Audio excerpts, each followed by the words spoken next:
Welcome to Madison City Channel's Know Your Candidate interviews, co-sponsored by the League of Women Voters of Dane County. I'm your interviewer, Shell Gross, and I would like to introduce Sabrina Madison, who is running for Alder in District 17. As we begin, please give an opening statement about the educational, vocational, and civic experience you have, which prepares you for this office and why you are running for Alder. Yeah, well, thank you for having me, Shell. I'm excited about our conversation today. But in short, I came to Madison with a purpose. I visited Madison somewhere around 2005 with my son, thought it was beautiful, thought it was clean, thought it was safe. And that was exactly the kind of environment that I wanted us to move into. So 2 years later, my son and I moved here for safety, for better education, for better career opportunities. And I will say, we've hit all of those. We feel safer. We've both gone to school here, and we've been able to hit a lot of our career goals. But from day one, getting here to Madison, I've been pretty much busy. Within my first year here, I was a student over at MATC. My first class was Intro to Service Learning, and thankfully, I got partnered up with Operation Fresh Start. If you know Operation Fresh Start, you're listening to this, you know there's lots of work to be done. And my civic engagement began in Madison literally with helping folks get their HSCDs or GEDs through OFS. I worked for Madison College for about 10 or 12 years. I quit around 2016, went on to create leadership conferences, expos. I would eventually go on to create, which is my daytime job, the Progress Center for Black Women. I've served on the Overture Center board, the United Way board, the Market Ready board for our soon to come public market. So some of those public market folks, those are folks that I got to sort of work with before we got this far along. I was appointed to serve in this role back in October 2022, and that was very much a decisive decision in the respect that my son and I were homeless before moving here. I've lived in my car. I've lived in very inexpensive, often rundown motels before living here. And I saw an opportunity to be more of a bridge between the homeless community, the men's shelter, and the immediate business and residential neighbors. And I feel like I've hit that out the park too. So my experience really has been I came to Madison for a better life. And in return, I've helped other folk create better lives for themselves because it's worked well for me. Thank you. How would you evaluate the city's current efforts to address homelessness and increase the amount of affordable housing? Are there additional steps you think the city should take to address these issues? Yeah, so I believe firmly that whatever goals we might have, whether it is to improve biking or homelessness, it requires effective collaboration. And so, for example, in my district, I was able to collaborate with the small business community, the larger business community, the men's shelter, MPD, and just talk about some of the struggles that were happening with the men's shelter here and them not having as many resources as they needed. So, in the same approach I took with bringing those partners to the table, I believe that the city is doing the same thing. The city, including us as individual alders, are building relationships with developers so we can come up with, for example, creative solutions to our issues around affordable housing. Most folks, well, maybe not most folks, but we are limited in what we can do. So oftentimes someone may say there needs to be rent control. Well, the state limits our ability to create rent control. But we could, for example, in partnership with the developer and the neighboring community, come up with an opportunity to have more affordability within a unit. And a developer may agree to make, I don't know, 5 to 10% of those units more affordable. And so I think we just need to continue to do that. We need to continue to update our zoning rules, which we are doing. So I think that we're on the right path. And as long as we are open to collaboration, because none of us have the single answer, we have to continue to collaborate with each other. What actions or programs would you support to enhance public safety in Madison? And in particular, what is your position on the use of body cameras for Madison police officers, given the recent demonstration pilot? Yeah, I'm so glad you asked that question because for me, I am not a sort of pro or anti body worn cameras.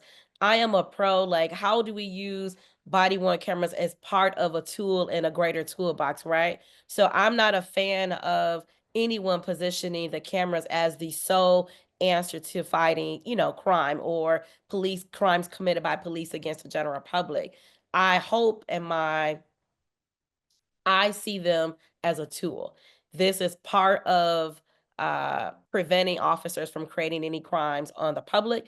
And it's a tool for the general public to sort of have some accountability on what actually transpired, what actually happened. So for me, as long as we're in agreement that this will not be the sole driver of declining police crime or crimes on the general public, and that instead this is a tool as part of the larger tools to sort of decrease the number of folks who are going to jail, especially for folks of color, and have accountability both for the public and police, then I'm supportive of it. It has to be from that lens. Anything less than accountability is not something that I can support, but I will support something that sees the cameras as a tool, not the sole thing that's going to stop police violence. And again, the other thing I want to add to it is that it has to be consistent collaboration between our police, between government, and the general public. In the wake of the recent referendum to increase property taxes, what are your priorities for the city budget? Yeah, it really remains the same. It is ensuring that folks feel safe crossing streets. So, for example, whether we need to have road diets in certain parts of the district, that's really important to me. It's really important to me and the residents that I serve who when I became older, the thing that I heard about consistently is that this district did not have enough resources, that they were like everybody else in the city, taxpayers, but not getting anything in return. And so I've worked really diligently to ensure that resources are also steered here. So because that referendum passed, I know, for example, that the men's shelter could continue to operate. I know that I am not in a situation where I need to cut funds to nonprofits for the programs to help kids, for example, not be out committing crimes. And so my priorities remain the same, that we are making smart, effective, and decisions that, there's some accountability on how we're spending our dollars and are we really getting what we want from those that we're funding. So really, they haven't changed. Homelessness, transportation and safety, and just really directing resources to the people who for decades have not really had much over here. How should Madison balance the need for development with other concerns such as traffic, historic preservation, and conservation of natural areas? I think there has to be a intended focus on equitable development. Oftentimes we're talking about development, but I'm not saying that other folks are not thinking about if this is an equitable way to do things. Because as folks know, we're on an isthmus, so we only have so much that we can build and build up or build out or build around. And so when we're developing, if we're talking about landmarks, it's also I think it's important to balance, something that's been around longer than I've been around, for example, with our need to fill this gap around affordable housing. So, how do we balance uh, landmarks, for example, with the very real need for housing?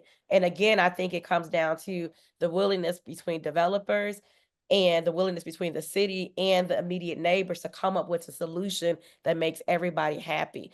Not everybody gets what they want, but we all are happy at the end of the day. And so, in it for me, for example, in our district over here, we have a lot of, more national chains, for example, in the East Town Mall area. But that doesn't mean as the East Town area changes and redevelops over the years, there cannot be a focus on equitable small business development. And so that's where I think, at least, especially out here, I am going to be very focused, hyper focused on equitable development to ensure that startups by folks of color, startups by women, have an opportunity to also be part of this growth and this newness. So I can go on that one for a long time, but yeah. What are the most critical issues that you see facing the people in your district, and what would you propose to address them? Yes, these are great questions. And so I want to go back to when I was first appointed and then elected. resources is the number one thing that I heard about for that first year. And right away, I got very busy creating resources. I created or not created, but advocated for the creation of the Sandburg Motel Corridor Neighborhood Resource Team. That did not exist before I was older. Took a lot of ask, a lot of pushing, and we have it now. The Imagination Center, which is the city's 10th proposed library at Rindell Park. Most people who know me well enough, the two things that will come out of my mouth when you meet me is Imagination Center, because that's how bad my residents need something. So I've been able to raise a profile of the library project. Since I've been audited, we've gotten a $4.25 million capital grant from the state, a 200,000 plus grant from Madison Community Foundation, and another maybe close to $200,000 in the mayor's executive budget. So I've consistently ensured that that project remained on people's mind, and I've been committed to bringing alders to the district to hear, to see, to tour, to understand the very real need for that. So resources, the last resource I'll say, city services were not necessarily coming to the district to say, hey, how can we best serve you from the city? So I've been able to now push city resources this direction. For example, the library board will now meet here. We've already started at Sandburg Elementary a few times a year. So it's really, for me, it's been, what exactly have my residents been lacking, and how can I ensure that those needs are addressed? The last one I'll say is, can't share too much right now, but I have some meetings coming up to address the lack of spaces for seniors. So I have not been able to get that done, but crossing my fingers, end of this month, that meeting will ensure that we are on a pathway. And by summer, we have an identified place for seniors in this district to be able to have community with each other until the library opens. Thank you. What would you like to say to the viewing audience as we complete this interview? Yeah, I'm really excited. I'm just really excited to continue to work.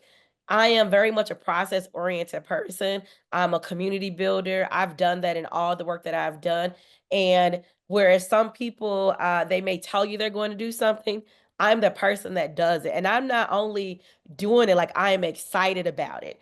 I'm excited when I could bring the media to the district to meet with our neighborhood president for the greater Sandburg neighborhood, right? So I am motivated just by accomplishing goals for the district. So it's less about me and it's more so like, oh my gosh, now we have this resource and this need met for the folks who live here. So if you don't know anything else about me, just know I'm going to get the work done, and I will work very diligently to know that everybody knows what the goals are for District 17. And if you just do a quick Google search, you will see lots of that there. So thank you for, inviting me on this. I'm excited just to continue to work. I'm excited about the meetings to come. I'm excited about being able to go to my constituents continuously to say, this is done. And I literally just had the conversation with the constituent to say, what else, what else can I be working on? What else can I be working on? Because again, I'm very process oriented. I'm very much goal driven. I love to accomplish something on behalf of a group of people. So, and I can go on about that continuously, so I'll stop. Oh, one last thing I do got to say. I'm excited that my son lives in the district. So not only am I accomplishing goals for the greater district, my son lives here and is a testimony to him moving here because, he also sees it as a great place to live now. So I want to thank Sabrina for speaking with us and thank the viewing audience for taking the time to know your candidates. I want to remind everyone that the general election is Tuesday, April 1st. Every election is important. Please vote. On behalf of Madison City Channel and the League of Women Voters of Dane County, thank you for joining us.